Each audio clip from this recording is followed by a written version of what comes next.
मेरी फैमिली मुझे बार बार बोल रही थी कि शादी करो शादी करो शादी करो। तो मैं इतना पक गया था वो सबसे और एकदम टॉर्चर हो रहा था। आमिर का भी जो उनका इलीगल बच्चा है, उनकी रीना से डिवोर्स हो गया था, ये सब मैंने लिखा लेटर में। तो आप लोग क्या मुझे बोल रहे हो कि शादी करो? खुद देखो आपके गले में कितने लोग क्या क्या डिवोर्स कर चुके हैं। तो लोग फोर्सफुली दवाई देने लगे पानी में। सेरेनिस एक ड्रग है, सेरेनिस, वो टेस्टलेस है और कलर भी एकदम पानी का जैसा है। तो वो मेरे पानी में देने लगे। मैं 20-20 घंटा सोने लग गया। मुझे बहुत बुरा लगा और गलत लगा, क्योंकि उसने बोला कि मैं तुम्हारी गुर्मी निकाल दूंगा पहले ही मीटिंग में।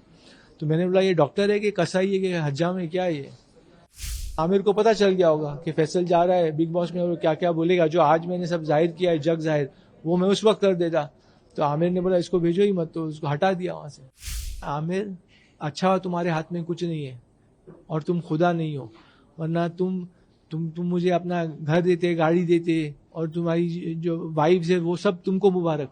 तुम्हारी शादियां, तुम्हारी गर्लफ्रेंड्स, तुम्हारी पैसा दौलत सब तुमको मुबारक। आप लोग का एक्शन रहेगा आमिर और उनकी फैमिली के खिलाफ? देखिए, प्रताड़ित तो किया गया था, क्योंकि मेरी शादी हुई थी 2002 में, जो 2002 में ही डिवोर्स हो गया था। तो मेरी फैमिली मुझे बार बार बोल रही थी कि शादी करो शादी करो शादी करो। तो मैं इतना पक गया था वो सबसे और एकदम टॉर्चर हो रहा था मुझे। तो मैंने एक लेटर लिखा सब फैमिली वाले के सब फैमिली में कितनी शादियां हुई हैं और क्या बैड मैरिजेस हैं। तो उसमें आमिर का भी जो उनका इलीगल बच्चा है, उनकी रीना से डिवोर्स हो गया था, ये सब मैंने लिखा लेटर में। तो आप लोग क्या मुझे बोल रहे हो कि शादी करो? खुद देखो आपके गले में कितने लोग क्या क्या डिवोर्स कर चुके हैं। तो लेट मी बी, मुझे बोल रहा था मुझे छोड़ो और मुझे जीने दो, लेकिन वो चाहते नहीं थे। और वो उन लोग ने सब गलत ले लिया, जो मैंने लेटर में उनके लिए लिखा था उन लोगों ने गलत गलत समझा। और फिर उन्होंने बोला ये पागल हो गया है, फैमिली से नहीं मिल रहा है। क्योंकि मैं फैमिली से दूरियां भी हो गई, क्योंकि ये सब शादी को लेके आर्ग्यूमेंट्स हो रही थी। तो मैं इसलिए दूर हट गया। लेकिन उन लोग समझे कि ये पागल हो गया, कि फैमिली से दूर हटा है, मिल नहीं रहा है। तो इसलिए वो सब टॉर्चर शुरू हुआ और ये सब हुआ। आपको मेंटली हैरेस करने के साथ साथ मेंटली फिजिकली आपको ड्रग्स भी दिया जा रहा था, इस बात का खुलासा आपने किया। कैसे फॉर्म में ड्रग्स दिया जा रहा था, किस तरीके से जबरदस्ती की जा रही थी? शुरू में जब वो लोग मुझे मेंटल हॉस्पिटल में पकड़ के ले गए, कोजी क्लिनिक में, तो उन्होंने मुझे ड्रग्स देना चाहिए। तो मैंने बोला मैं तो लूंगा नहीं, क्योंकि मैं तो नॉर्मल आदमी हूँ। अच्छा, वो लोग मुझे लेके गए ये बोल के खाली टेस्ट कर रहे हैं। तो मुझे लगा टेस्ट होगा और छोड़ देंगे, लेकिन वहां गया तो उन्होंने पूरा कैद ही कर लिया नर्सिंग होम में, और वहाँ पूरा बॉडीगार्ड रूम के बाहर और सब।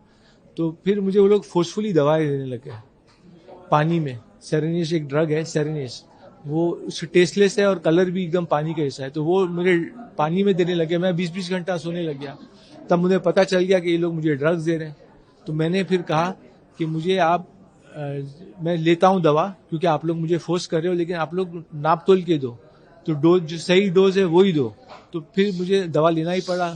खाना खाना था, पानी में ड्रग दे, तो मैंने दवा लेना शुरू कर दी जबरदस्ती। आपने कभी फैमिली के साथ बैठ के बात करने का सोचा कि ये जो सारी चीजें हैं इसको बात करके क्लियर कर लिया जाए, या उनके फैमिली मतलब आमिर या जो बाकी लोग हैं फैमिली में, उनके एंड से कभी ये हुआ कि बैठ के क्लियर कर लिया जाए? नहीं, कभी कुछ क्लियर करने का बात ही नहीं हुई। फैमिली बात ही नहीं करती। जब भी मैं कुछ पूछता हूँ, बहुत टाइम के बाद तो मुझे ये पता चला, कई सालों के बाद, जब मैंने पूछते गया कि ये डॉक्टर किसने लाया, हरी शेट्टी, क्योंकि वो जिस तरीके से मुझे पेश आया मुझे बहुत बुरा लगा और गलत लगा, क्योंकि उसने बोला कि मैं तुम्हारी गुर्मी निकाल दूंगा पहले ही मीटिंग में। तो मैंने बोला ये डॉक्टर है कि कसाई है कि हज्जाम है, क्या है ये? तो जब मैं छूटा घर से बहुत सालों के बाद, मैं बोलता था ये डॉक्टर कौन लेके आया, तो मालूम पड़ा निखत हेगड़े और संतोष हेगड़े ये डॉक्टर लेके आए थे। अच्छा, वो लोग मुझसे चिढ़ते थे। तो अब डॉक्टर आके आपको ऐसा बोलेगा कि मैं इसकी गुर्मी निकालूंगा, गुर्मी मराठी वर्ड है, मतलब घमंड तोड़ूंगा, इसको ईगो तोड़ दूंगा, प्राइड तोड़ूंगा, तो कैसे चलेगा? ये डॉक्टर कैसा है? तो मैं जब सवाल पूछता हूँ तो ये लोग बताते नहीं सही से। फिर मैं एक सवाल लेके अभी तक मैं बोल रहा हूँ कि सिग्नेटरी राइट्स मेरा किसने लेना चाहा, तो वो भी अभी तक मुझे पता नहीं चला। ये लोग बात नहीं करते खुल के। आपको क्या लगता है कि कौन मुखिया इंसान होगा जिसके दबाव में सभी लोग आ रहे हैं? आपने ये भी कहा। ठीक है, आमिर का तो ब्रेन वॉश हो गया था, मुझे लगता है। आमिर तो सब बातें सुन के ब्रेन वॉश हो गया उसका, तो वो तो, लेकिन अब वो भी एक बड़ा इंसान है। एक कितना बड़ा होगा, जब 2007 में हुआ तो ही वॉज एडल्ट। तो उसको भी समझ में आना चाहिए था कि लोग उसको बहका रहे हैं, भड़का रहे हैं, वो खुद क्यों ऐसा करता, लेकिन उसके बहकावे में आ गया, वो उसकी गलती थी। अब मेरी मम्मी चाहती थी कि उनकी आंटी के साथ, मेरी आंटी के साथ शादी हो। शायद वो कुछ जुबान दे चुकी हैं उनको, ऐसा लगता है मुझे। तो बार बार वो तो मम्मी ने ब्रेन वॉश किया होगा आमिर को। निखत हेगड़े और संतोष हेगड़े और इम्तियाज जो वो आंटी का भाई है, वो सब लोग ने मिलके आमिर को ब्रेन वॉश कर दिया। आप ये कह रहे हैं कि और आमिर की गलती ये थी कि वो उन्होंने स्टेप लिया, पुलिस को लाया, ये लिया और डॉक्टर खड़ा किया, क्योंकि ये सब पावर, जो आदमी पावरफुल है वो ही कर सकता है। तो आमिर ने गलत किया कि उन्होंने ये सब किया मेरे साथ, तो उसका भी उनको ऊपर वाला सिला देगा। मम्मी के बातों में आकर आमिर ने स्टेप उठाया, ऐसा आपको लग रहा है? मम्मी, निखत, मेरी बहन, बड़ी बहन निखत, संतोष हेगड़े, इम्तियाज, ये सब लोगों के बहकावे में आके आमिर ने कदम उठा लिया। आपने प्रेस के सामने जो बात की तब आपने बिग बॉस का भी खुलासा किया कि मुझे बिग बॉस से एक अमाउंट मिला था, जी। मैं बिग बॉस में जाने वाला था। उसके बाद कुछ कारणों से जो है मुझे बिग बॉस में नहीं दिया गया। क्या कारण मानते हैं इससे, कितना अमाउंट मिला था बिग बॉस? मुझे साइनिंग अमाउंट 4 लाख मिला था उस दिन, उस वक्त। ये 2007 की बात है, 2007 या 2008 की बात है, 2008 की बात है, जब मुझे क्लीन चिट मिल गया वर्डिक्ट। उसके बाद बिग बॉस वालों ने मुझे अप्रोच किया कि आपका मामला काफी गर्म हो गया है, तो आप बिग बॉस में आइए। तो 4 लाख मुझे दिया था। अब वही आमिर को पता चल गया होगा कि फैसल जा रहा है बिग बॉस में और क्या क्या बोलेगा। जो आज मैंने सब जाहिर किया है, जग जाहिर, वो मैं उस वक्त कर देता। तो आमिर ने बोला इसको भेजो ही मत, तो उसको हटा दिया वहां से। कभी बिग बॉस की टीम से ये सारी चीजों पर बात करके इसका सॉल्यूशन निकालना चाहते हो? नहीं, बिग बॉस वाले आप मानेंगे नहीं, अभी तक कुछ दिन पहले तक मुझे चाह रहे हैं लेना। हर साल वो आ जाते हैं मेरे पास, लेकिन मेरा नेचर नहीं है कि मैं लड़ाई झगड़ा करूं और वो उस टाइप के शो में जाऊं। तो मैं खुद नहीं जा रहा हूं अभी। उस वक्त तो पैसे की जरूरत थी तो चला गया था, मैं जाना चाह रहा था। लेकिन अब तो ऊपर अभी तो वो दिक्कत नहीं है कि पैसे की जरूरत नहीं है, तो क्यों जाऊं? आपका गुजारा कैसे होता है? आपने ये कहा कि नौकरी दी गई थी आमिर की ओर से, 30,000 सैलरी जी। उसके बाद एक अमाउंट जो है वो दिया जा रहा था क्योंकि नौकरी से निकाल दिया था। क्या अमाउंट, कितना अमाउंट था? अब आपका गुजारा कैसे? नहीं, वो धीरे धीरे बढ़ते भी जा रहा था। 30,000 से स्टार्ट किया, फिर थोड़ा बढ़ा वो अमाउंट।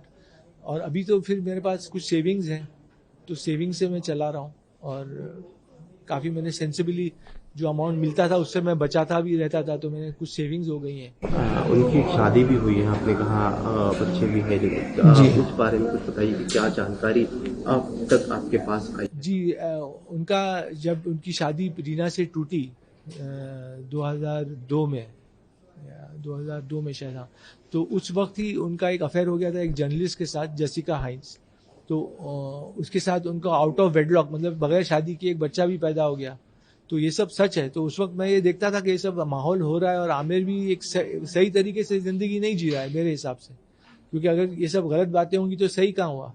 तो मैं तो उसके खिलाफ था कि ये सब हो रहा है उसकी जिंदगी में। तब आपने बात करने की कोशिश की आमिर से इस बारे में, क्योंकि गलत हो रहा है ये आपको भी पता है, तब आपने कोशिश की थी आमिर के साथ बात? आमिर के पास टाइम ही नहीं है। आमिर करके भूल जाता है, फिर वो अपना जिंदगी में खो जाता है और कुछ करते रहता है। तो आमिर ने जुल्म किया और वो भूल गया। एक आखिरी सवाल, अब आपका वर्तमान में क्या स्टैंड है आमिर के लिए?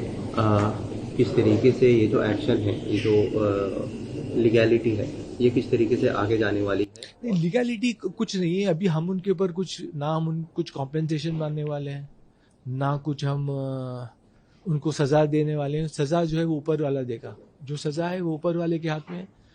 हम खाली ये लीगली हम टाइज कट करेंगे, क्योंकि अभी तो मैंने एक पब्लिक नोटिस जाहिर किया है जो लीगल नहीं है, कि वो मेरी तरफ से है। लेकिन हम बाकायदा लीगली कट करेंगे टाइज। वो हमारा नेक्स्ट स्टेप रहेगा, जो रिट पिटीशन फाइल करेंगे हम 1 महीने के बाद। आपको डिफेम किया गया इन सारे चक्करों में, अब इंफॉर्मेशन जो है वो फाइल करने वाले हैं क्या आमिर के खिलाफ? नहीं, डिफॉर्मेशन नहीं फाइल करेंगे। मुझे नहीं चाहिए कि, मतलब मुझे आमिर का कुछ पैसा नहीं चाहिए, ना उनका घर चाहिए, कुछ नहीं चाहिए।